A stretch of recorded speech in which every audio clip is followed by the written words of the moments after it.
Mr. Kentucky, welcome to the Heart Dealer podcast. How are you? I'm great. Thanks for having me, Chris. No worries, my pleasure. It's nice to have a familiar face on where I can dig into your past, even though I know quite a bit about you. It's going to be nice to kind of like go deeper. First time we ever chatted, we hit it off.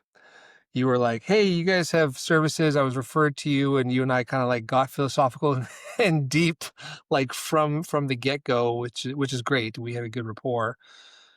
But I want to know about your journey because it's a fascinating story. Jordan Holeman has become Kentucky.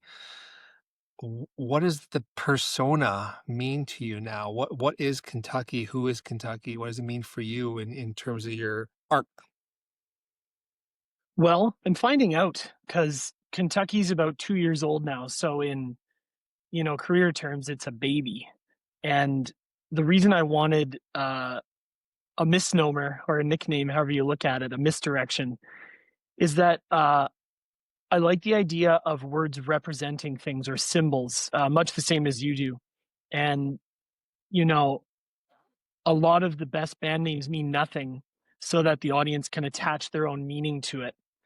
And Kentucky was great for that because it has a personal meaning to me, but it doesn't mean anything, and it's already a place, like America or Chicago. So you can think whatever you want about it.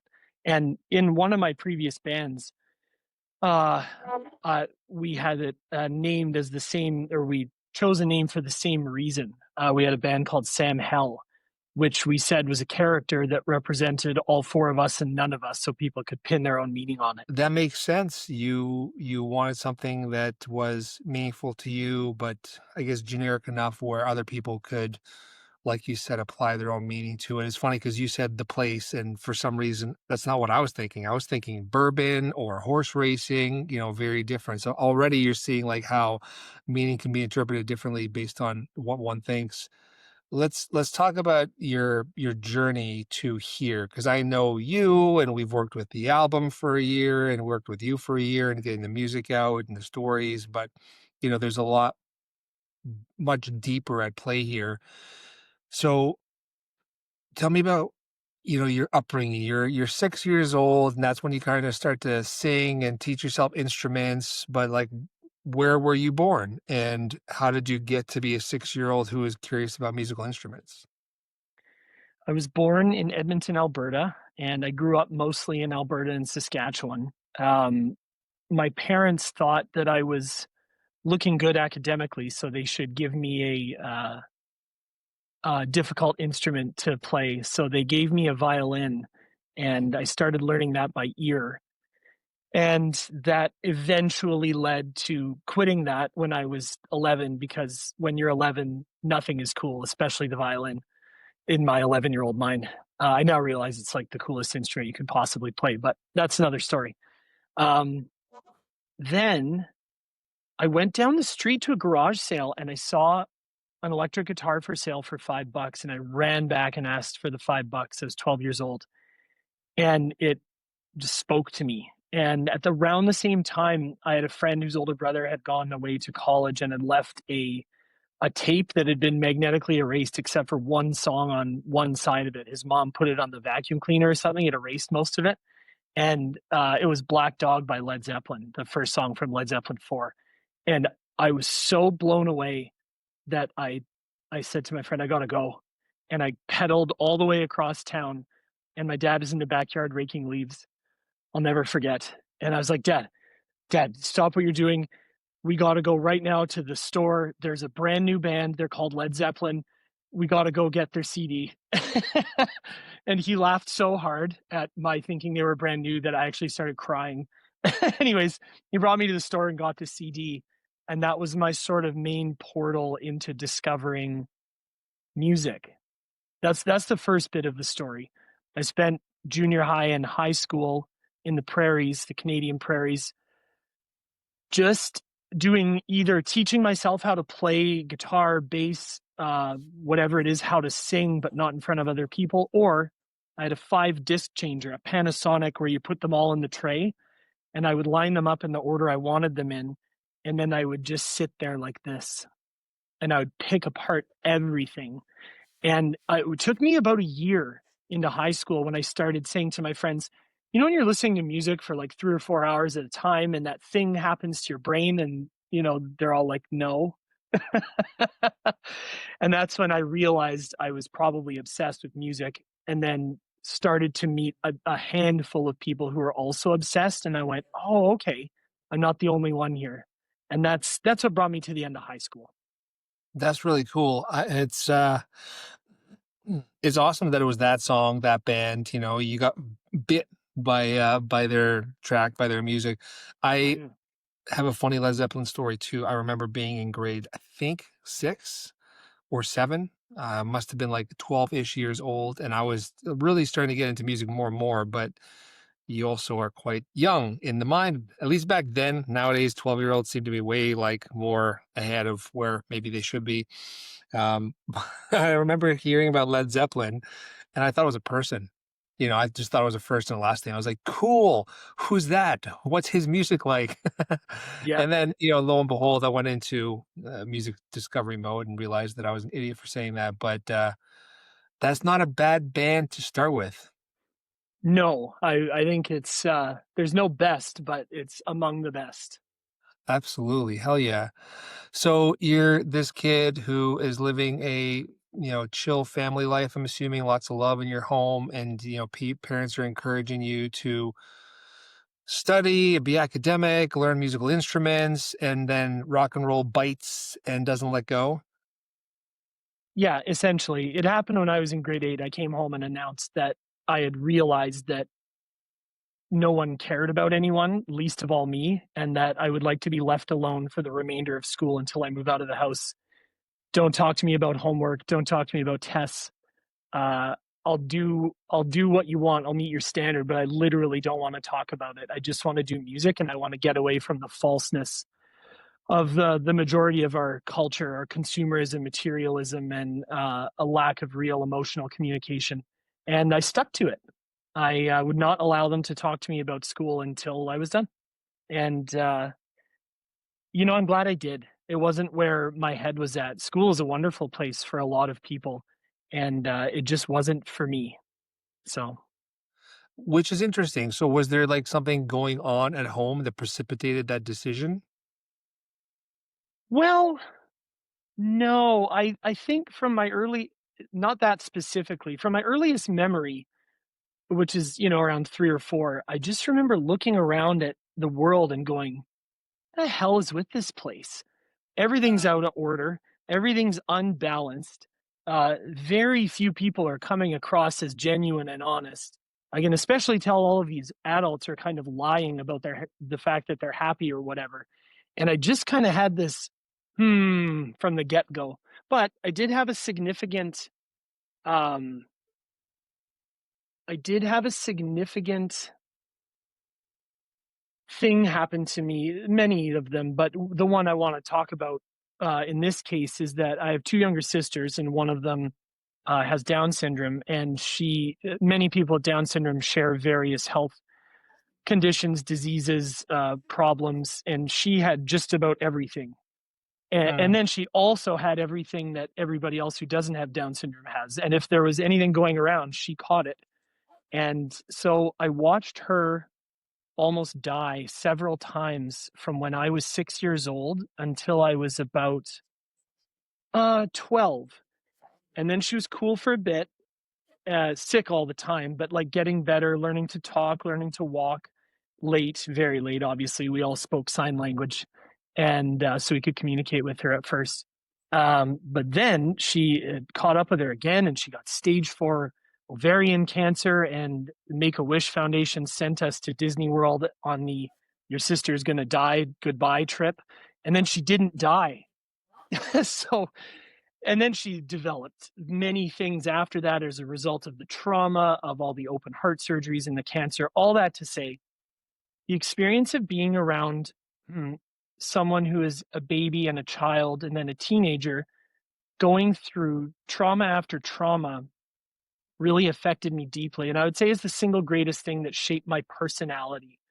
mhm. The idea of what is hard and what is not. Watching someone suffer with a lot of dignity. For example, when she was in chemotherapy and radiation for a long time, she refused to cry. She was so tough, but it hurt so much that the tears would just fall down from her face, and we would all be in there, a mess. But I would be looking at her thinking, wow, I want to be just like you. So that had a big shaping influence on me by the time I got to grade 8 and told my parents to never speak to me about school or getting a job or things like that again. It really made me want to find out what is the truth, if there is one, uh, Yeah. about these feelings that I have.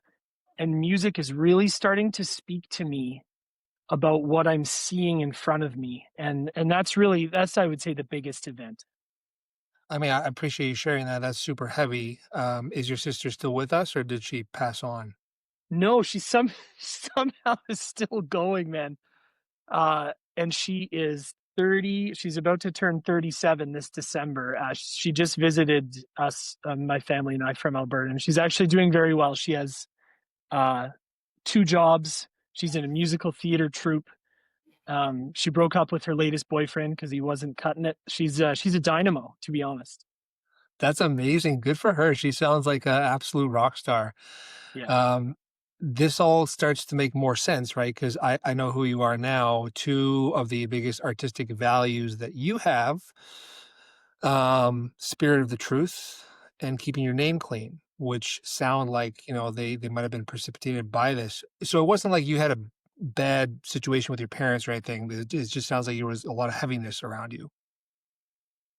A lot of heaviness, yeah, and my other sister went through a, possibly fatal brain surgery, all kinds of stuff.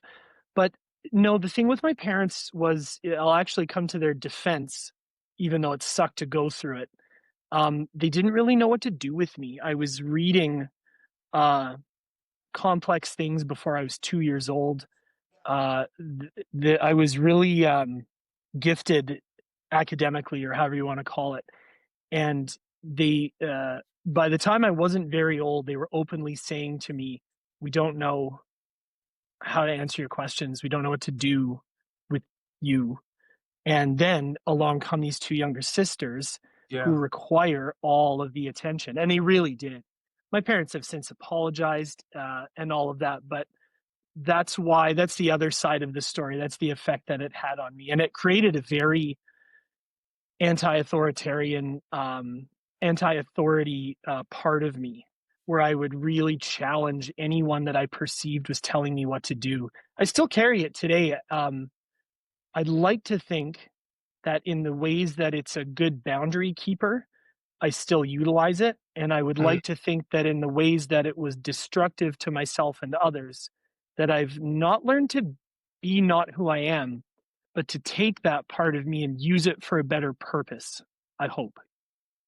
I think you have. I mean, there's so many taglines and things that I'll say about you and your music, some of your beliefs, etc.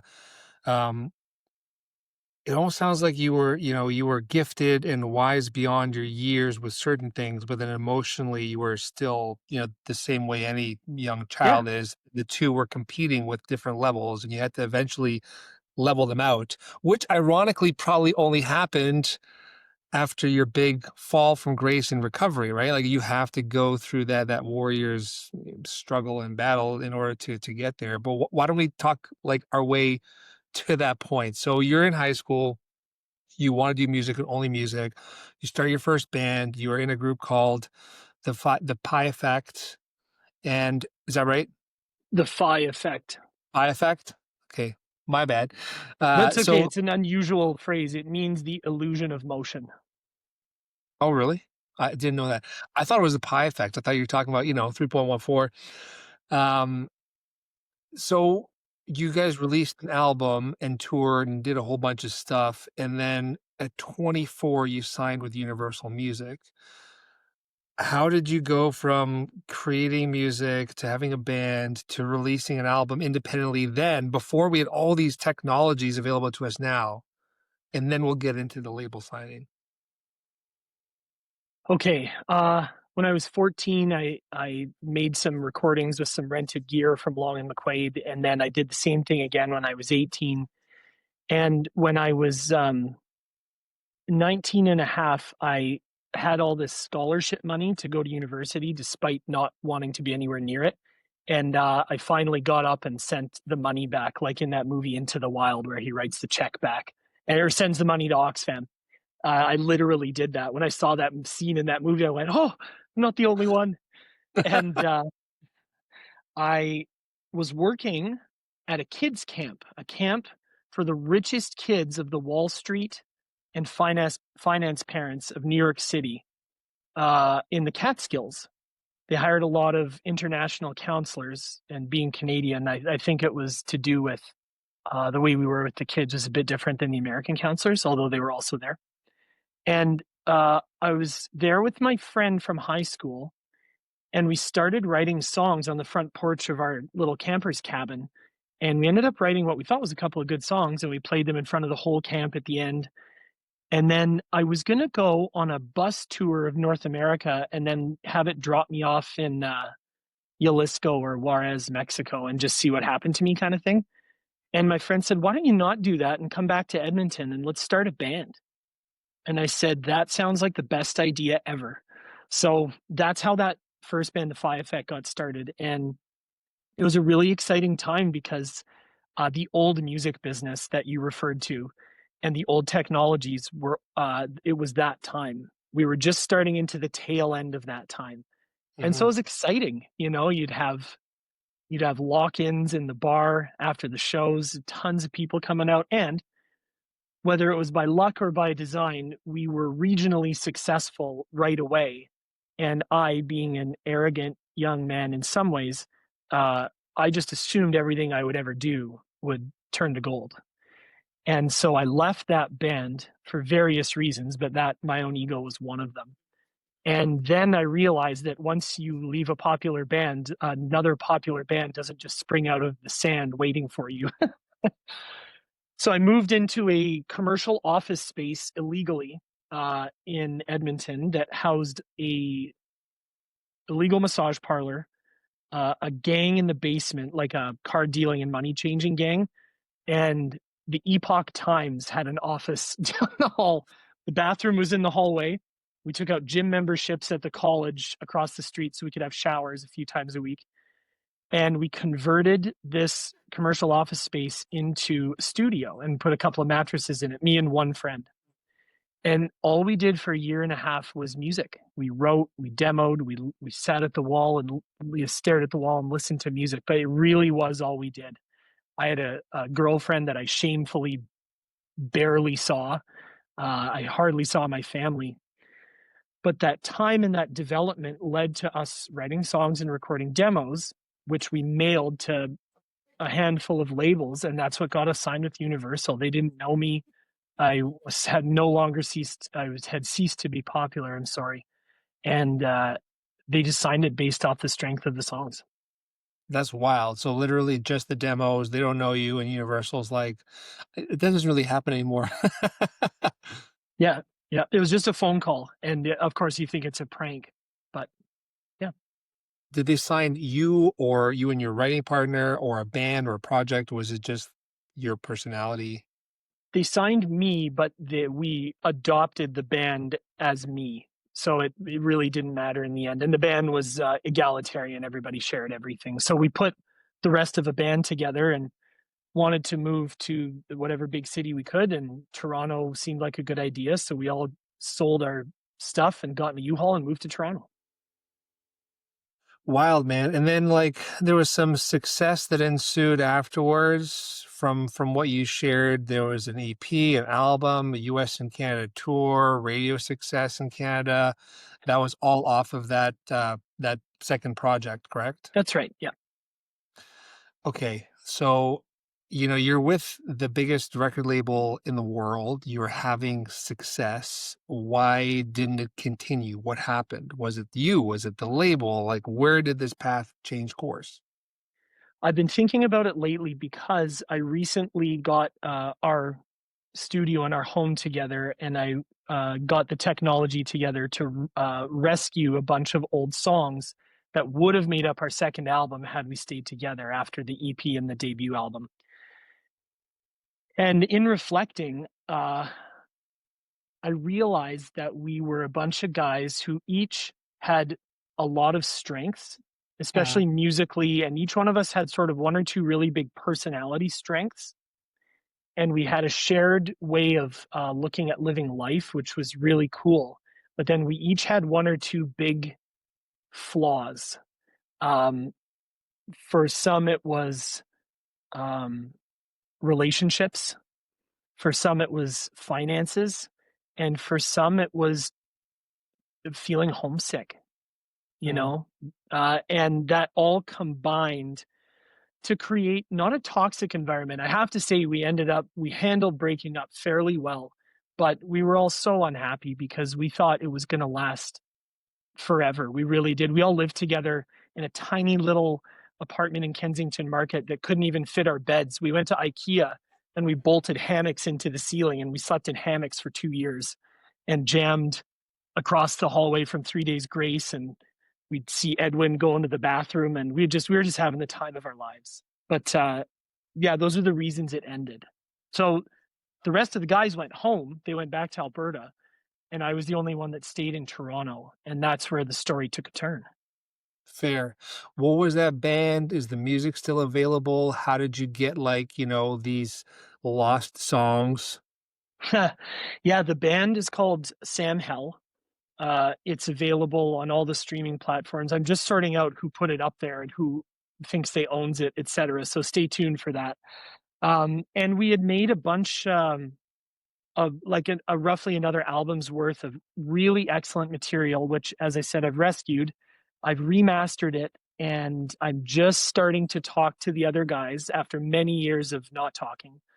I presented them a track listing and a remaster and said, I think we should put this out and look for some sync and license opportunities, and also just to owe it to ourselves Mhm. because it's much better than I thought it was at the time. So that's where it's at right now. That's awesome, and I'm happy that, after all that time, you're able to reconnect with them and perpetuate that positivity forward. Uh, so this is like late 20s, mid to late 20s? That's right. Yeah. So all of a sudden you're 30 and you're recording a record with Chris Potter, who's extremely well known in the world of production. He's huge. In fact, one of our other clients, Garrett Anthony Rice, is recently recorded with them, and we're super stoked on that music that we're dropping now. But like, how did that opportunity happen? Did you just email him and say, "I want to do this"? Was that through the label? Were you not with the label? Give me the story. I'm so glad you asked. My life has been so fun, and I've gotten to do so many things I shouldn't have. And I forget stories, and I would have forgotten this one. I had a friend who I didn't really know that well who asked me to work on a soundtrack with him. He's one of these people who can really do it all: comedy, music, theater, acting, writing. He's really brilliant, a really brilliant man.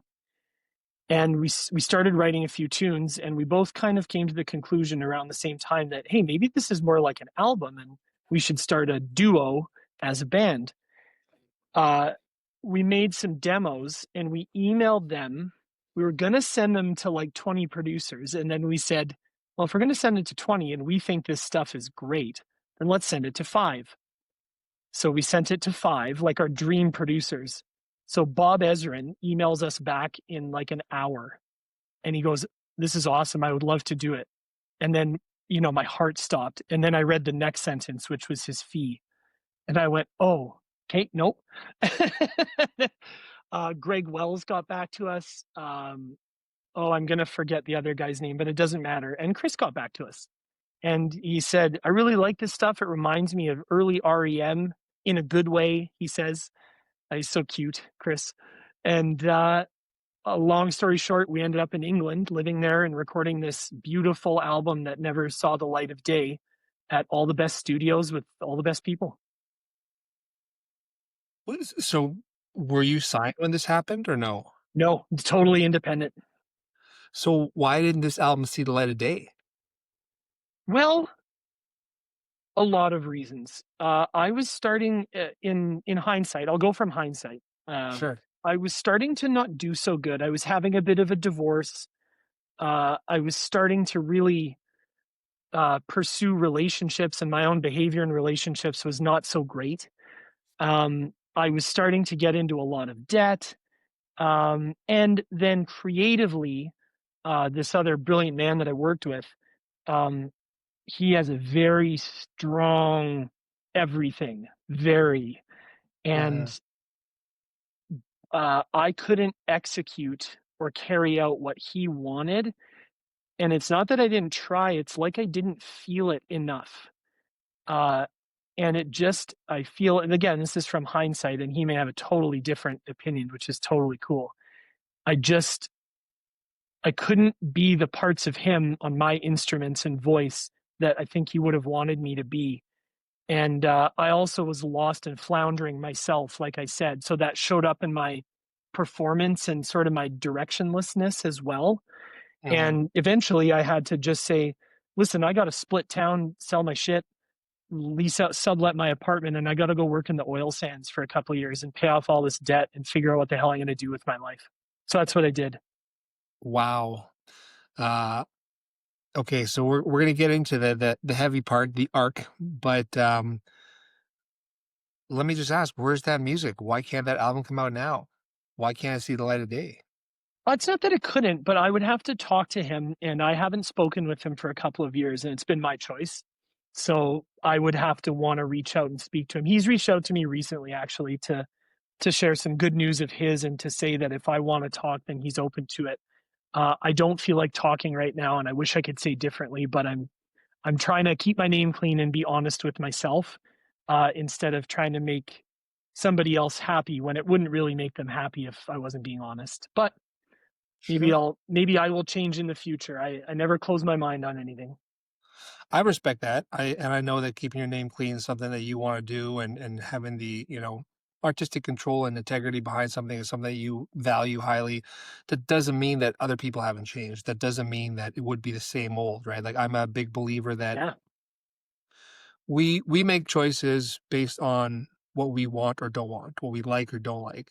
If we get rid of both of those things, then what we have is what the universe is telling us. And if you have him reaching out and me talking about it and this coming up, maybe the universe is telling you to start exploring that or to head down that path. And you might find that it's just what you thought, and it's a nothing burger, and I'm not going to do this. But you might be surprised otherwise. Yeah. We'll see. I'm not forcing you to do anything, man. I'm just saying the signs are there. So you actually said something which kind of, I think, addressed what the downfall was, because you said you basically had a downward spiral over multiple years, Yeah. and that you were heavy into drugs and all kinds of things. You just said the oil sands, and I know that the life there can be very difficult. I believe the term is rig pig. There are Um, many terms. Yes. Yeah, so, and this is no shade to anyone working on those things, because Lord knows it must be difficult, but is that where it started? Not really. I was in, I have some other childhood trauma, which is so amazing that that term can be used now. And the average person says, yes, I know what you mean. That I don't want to talk about. But that combined with some of the other stuff, and I had been playing in bands and having some success. I was offered more drugs than you could imagine between the age of 18 and 32 kind of thing. And I always said, no, I'm good. Like people offer me bags of drugs after shows just for take this. You're amazing. And I'm like, no, I'm good, bro. And for until I was just about 30, I never drank. And it was because I loved music and I love being in relationships. And I would say that to people. I don't need to drink. I have these two things going. And I started to drink close to 30. And then around 31, 32, someone, as always, said to me, do you want to do some cocaine? And I said, for some reason, well, I later found out the reasons. I went, uh, yeah, I would. And I knew I didn't know why, but it was my unresolved past Mm, starting to catch up with me. mm, And I happened to get in a bad matchup with that drug. The first time I did it, I remember I just put my arms in the air, victorious, because I didn't know I could feel what I perceived as so normal. And I remember walking down the street in New York City, talking to everybody, saying, "How are you doing? You look fantastic. Do you need help with that? Right on, never mind. You have a good day." I just felt so released emotionally.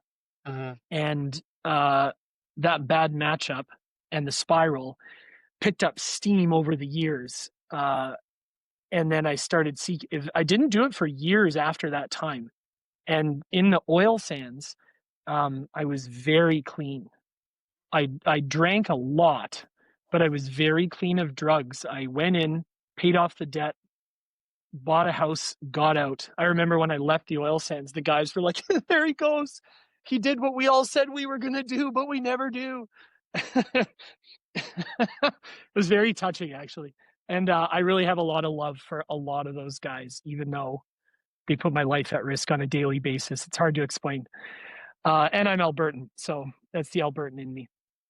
Hey, But man, by the that makes perfect sense, and it doesn't have to make sense to other people as long as it makes sense to you. Yeah, thanks. So, by the time I got out of the oil sands, I had a few good months and then I thought I should get some more of that drug stuff. And that's when it started picking up. And at the same time, I tried to have a job, like a Mhm. job where you go to an office, etc. And I did that job for 4.5 years, and it was the worst decision I could have made. A lot of good came from it, and I still experienced some of the good that came from it, business wise, financially, other stuff. But man, it grated my soul like a cheese grater. It was so bad for me, and the job was very stressful, and I was working 70 to 90 hours a week, flying all over North America, solving problems for people that were way above my stress level and pay level. I end up getting death threats because of the nature of the business that I'm trying to solve problems for. And it's not mafia or anything that I worked for, but all of a sudden they're calling you saying, "Pay up or we're going to kill you, tell your boss." Very, very stressful. So my drug use got totally out of control. And yeah, then I reached sort of a, I'm going to die now in 2020, right before COVID. I knew it was a matter of perhaps minutes or maybe like a week or two at the most. And I was faced with a decision. What am I going to do? Yeah. So that just not the decision, but what led to that was I'm gonna die based on the drugs, based on like the work that I'm doing, based on a combination of all of it. The drugs and my inner inability to resolve anything. I'd been, at this point, I'd been awake for a week. Okay. I was hallucinating constantly, not able to stop, really not able to stop. Cocaine and alcohol or anything else?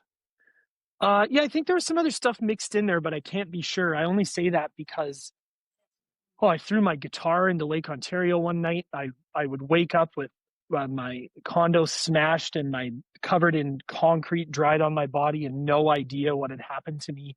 It was very grim at the end, and like I said, my heart would start and stop, and I just realized I'm going to die. And so the choice I faced was, am I going to try to not die, or am I going to just let it happen? And Mhm. I really had to think about it because I didn't believe in myself at all. But I got really lucky, and music is what started the luck to come around. Yeah. So I think about like, who you are and the messages in your music and now this incredible story about your sister, both sisters in fact, and the tenacity that one of them seems to have with the I will not let life tell me what to do. I'm gonna tell life what to do. What was that catalyst that reversed this trajectory? What was the spark, the moment? Was it Led Zeppelin again? No, but close. It was two things.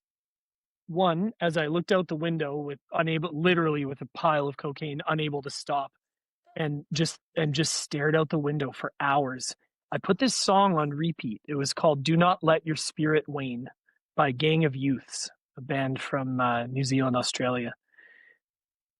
And the song is about a guy who has this dream where he has a wife and a kid, but he's just wasting all his time drinking in the basement.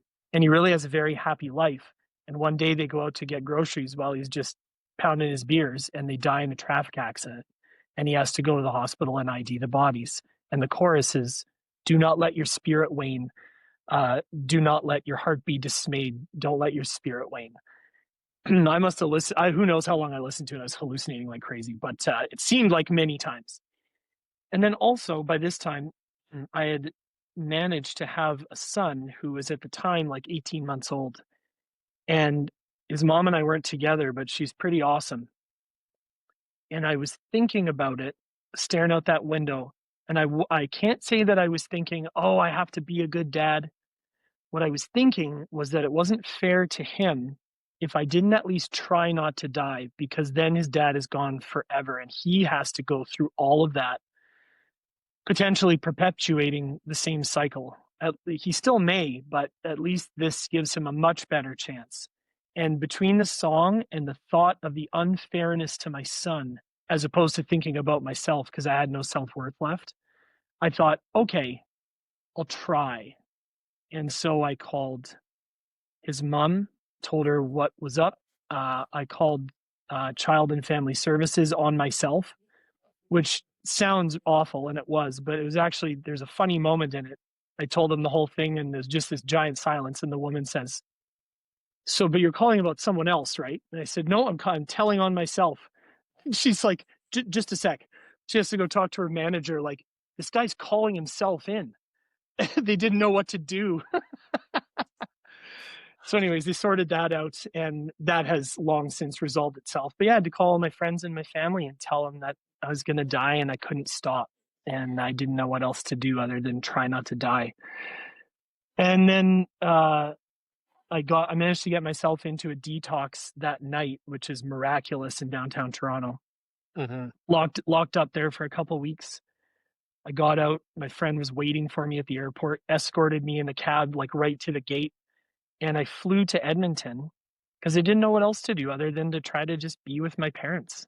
You know, I had no plan. It was just a sense and a friend's advice. Why don't you just go be with your parents? Because frankly, you're too scary to be around the rest of us. And I understood. And I got there, and COVID happened about 2 weeks after I got there, week and a half. And everything is shut down. Can't travel, can't go anywhere. And so many people died of drug overdoses during COVID. But on me, it had the opposite effect Yeah. because I was forced to spend all my time alone with only myself staring in the proverbial mirror, parenting responsibility thrown away, no friends, no job, no music, just sitting there dealing with myself. And it was the best thing that could have happened to me. That's wild, man. So thank you for sharing. I love that you narked on yourself. That is awesome. But that's also very like telling of who you are, going back to your morality and your moral compass and how like fixated you are on the truth and justice. Um, you had your fall from grace and then you had your rock bottom and you did what not everyone can do in that moment, but what's so crucial is you accepted defeat and you asked for help. Yeah. And that's when things start to turn around. It's so important to ask for help. And it's funny. I think that there's this stigma with mental health. And as you said earlier, we're talking about this stuff more openly now, like childhood trauma. Th- It affects us all in some way. And Yeah. mental health, it doesn't mean like, oh, you have a serious condition. It could just be, I had a really horrible day today and I need to check in with someone to remember that tomorrow's a new day, and Yeah. I'm a big advocate of therapy and regular conversations, staying in honesty, being open,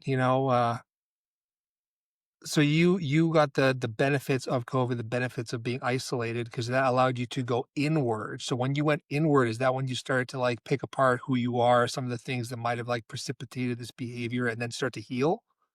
Very much so. And I was really trying in the year prior to this, but I just couldn't get out of it, out of that fog of that cycle of drugs and alcohol, and then your psychological torment that you live under. Yeah, I started to pick it apart. I did therapy constantly, like daily, and I got lucky that I found an amazing therapist who was just fantastic. You may know how important it is to find a therapist who can understand you and can tell you what you need to hear, not what you want to hear, but really understands how to talk to you so that you will listen. Yeah, I totally understand. I think it's so important to have that connection. It's not dissimilar to, when you and I first chatted and there's that vibe, there's that connection. I had Frank Zumo, the drummer, on recently, and he's a big advocate for mental health as well.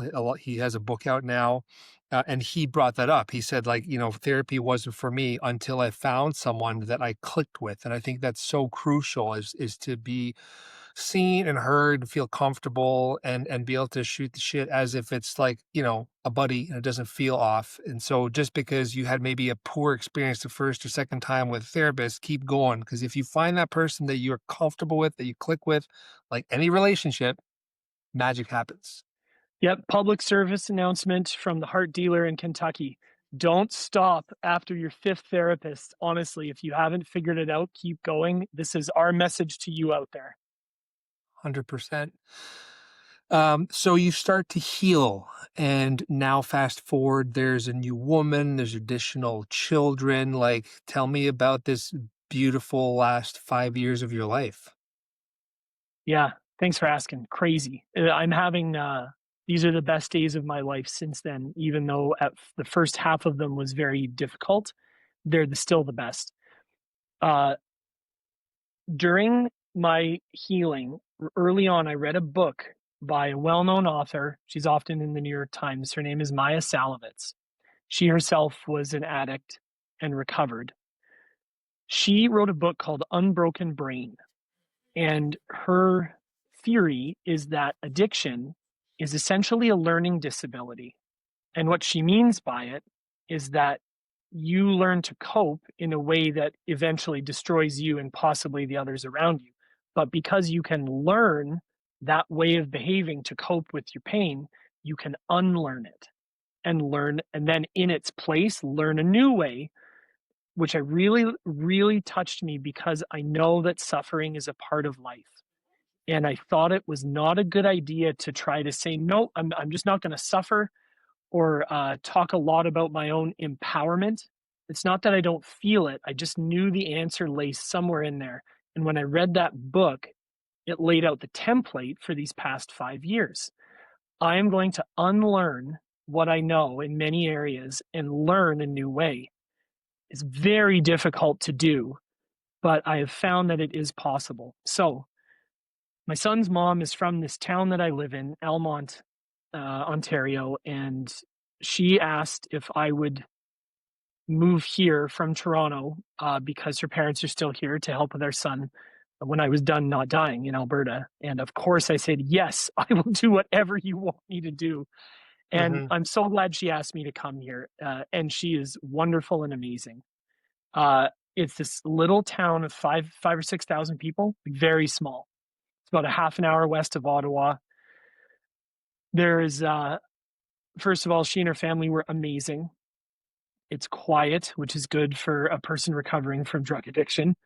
And there is a small but long-standing community of artists here: painters, sculptors, writers, and musicians. In fact, one of the first friends I made here is the man who engineered Phantom Power by the Tragically Hip and helped design their studio. And he helped me design this studio. I got so lucky moving here that it enabled me, after about a year of myself and a 3-year-old just staring at each other because COVID had everything locked down. You couldn't even go to the park for a while. Once the staring contest was over and I met one friend, then I met another friend, and then I met another friend. And it led to meeting the woman who's now my wife, Jody, who features large in my life from here on out, it seems. She plays the role of muse, of manager, but most of all, she has shown me how to love selflessly. And I take lessons from her. She is my teacher. Um, I met her because the only house that was for rent in the COVID and post COVID real estate craziness was directly across the street from her parents. So eventually I started seeing this woman show up and I'm like, who the hell is that? And that's how we met, just innocently on the street, just talking about life. And she's a really wonderful woman from the few times that I've been able to speak with her. She has a vibe about her that, and I could be totally wrong, but the vibe that I get is so strong, so rock solid, so tough, but in a very kind, soft way, if that makes any sense. Very good description. Yep.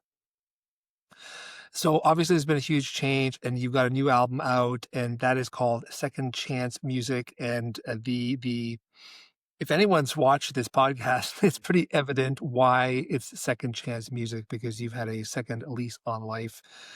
With Kentucky, I have to ask, was your drink of choice whiskey or bourbon? No, I think I drank a lot of rum, a lot of rum. It's amazing I didn't become a pirate during those years. No, the Kentucky came because uh, I'll do a part of the story now. A part of the story is saved for my second album, but I nicknamed my now wife Missouri Mm, because as you described her fairly accurately, she's very strong and very tough, truly, but very kind and often quiet, especially when I met her. And in Missouri, the state license plate logo or slogan is the show me state, as in show me, don't tell me. So I started calling her Missouri. And once a couple of years passed in my recovery and I started making music again, uh, she nicknamed me Kentucky. Long story, but that's where it came from. It was a response to me calling her Missouri. that's awesome. I appreciate the anecdote. Keep the rest for the next album. You believe in the healing power of music, its life-changing and saving capabilities, which obviously we can see in your story. Um, Do you find that your music now is significantly different from before? I know that you said that you went through this period where all of a sudden you just felt like bombarded with creativity and you were just like putting out music like nobody's business. And apparently that's still going.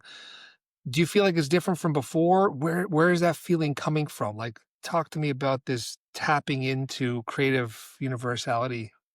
Cool, man. It's a great question. Great topic. I hope it's of use to our listeners or viewers.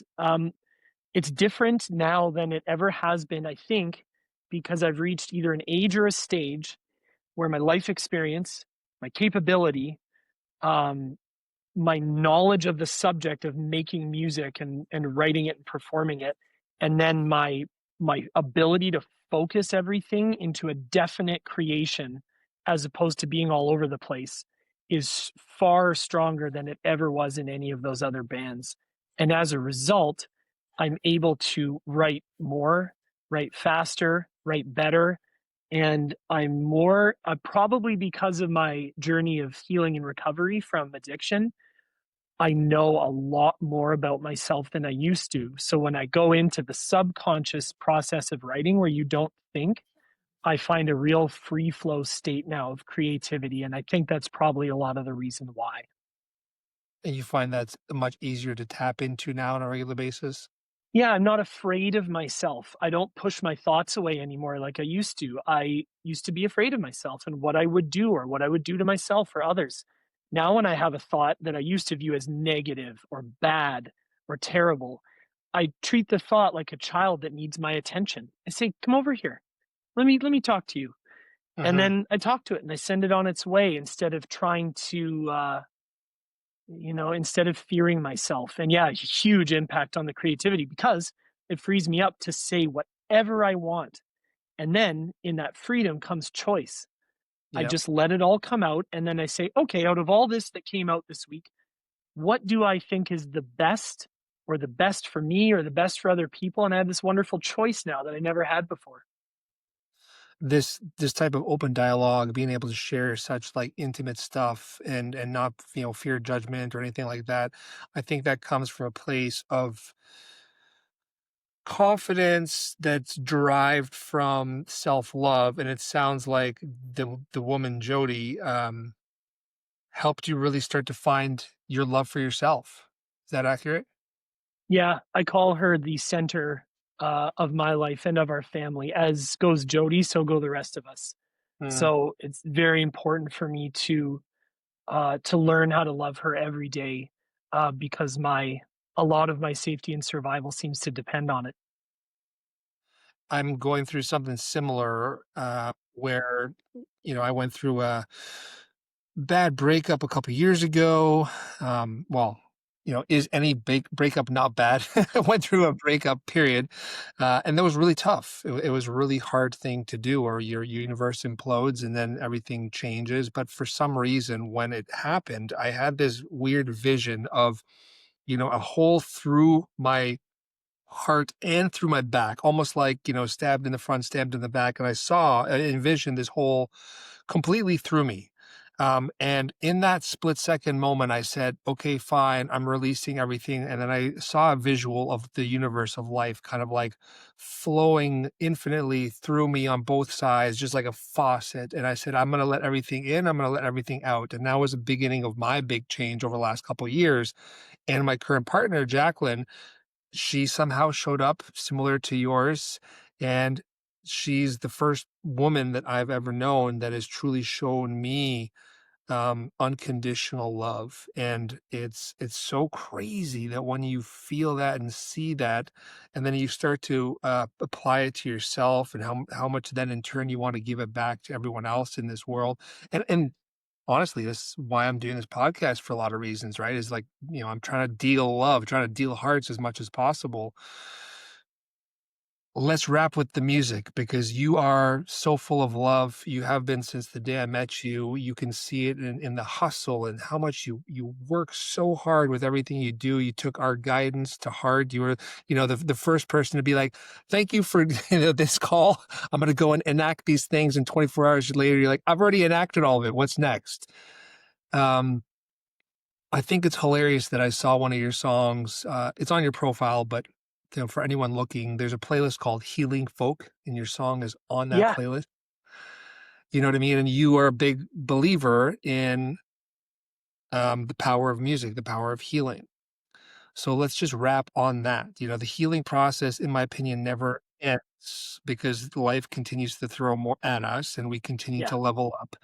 Um, but how do you hope that your music maybe heals others? What words do you have for other people maybe that find themselves in such a hard spot as well, where, you know, they need to make that same decision, or you would hope they would make that same decision? I would love to just know what the tools are, what the tricks are. Yeah, okay. Well, yeah, I mean, you can see I really think, and it's a great thing to wrap on. My thing to people is that you really are worth it. It's no self-help bullshit. You can go to a seminar, you can read Eckhart Tolle, you can visit Tony Robbins, you can do whatever, but in their teachings, that meaning is true. You are worth it, woman or man or whomever. You are really, truly worth it. And, you know, you're only alive until you're not alive anymore, and then you're done. So you might as well treat yourself as so important. And instead of waiting for someone else to be your friend or your lover, or to waiting for your parents to be better parents, because sadly many are not, start with being your own friend. Don't dismiss or accept people rashly too soon or not soon enough. Be your own friend. Talk to yourself like you talk to people that you love. And when you talk to yourself, say the truth and say it with love. It's really good to be your own friend, is something I discovered. And from my music, I'm so glad you asked. I once had someone ask me the same thing when I was about halfway between doing great and down and out. I was like in there, and we were hammered and discussing life and all its meaning. And he said, "What would you want to do if you could just do everything and or do whatever you wanted, and drop what you're doing right now and let go of those responsibilities and stresses?" And just flew out of my mouth. I just want to write one song that really, really connects with people far and wide, and helps them change their life in whatever way they want to. I've since discovered I have had those experiences, and I don't go, mission accomplished. Then I want to do another one. And I remember I was on tour with that second band, Sam Hell. We were in Winnipeg, Manitoba, and after the show, a young man came up to me and his speech was slurred naturally, and he was from quite far up north, near the paw. And he said, "Hey man, I just wanted to come and talk to you. Is that okay?" And I said, "Yeah, sounds good." And he said, "I really love your music. Um, it means so much to me." He said, "The first lines of your song that's on the radio all the time right now is, I sing an ode to myself in my head every day. I'm 113% man, so they say. They don't know it, but I get drunk in my head every day. I'm a lover and a fighter. Make me pray." And he clapped me on the shoulder and he said, "I gotta go." I said, "Where are you going?" I didn't know where he's from. And he goes, "Oh, I live like 9 hours north of here. I have to go home now." And I said, "Well, did you just come here to see us play?" And he said, "Yeah, man. Your song means so much to me that I drove down here all day. I watched your show and now I'm going to drive home." And that's what I hope the healing power of my music and anyone's music does for the listeners. That's so beautiful, my friend. I really appreciate all the stories and the heartfelt sharing today. It's not easy to do, but I think that that is why you're so special, and I think that is why good art resonates with people is when you come at it authentically and you put that love into it, whether it's love born from a happy lifestyle or a happy life or a painful life or drugs or whatever it is, it doesn't matter. As long as it's love and authentic, then it's going to get out there and have that impact as you've so eloquently just said. So keep doing it. Don't stop because, you know, even myself, there are people that you are touching regularly. Well, Chris, thank you very much for having me. And also thank you and the whole V13 crew for working with me for almost the past year. I've learned a lot from you guys, and it's all been positive. So I just want to put that out there for anyone else who's listening and considering working with you guys. Hey, I appreciate the plug. That's not what this is about, but I'll take it. Yeah, exactly.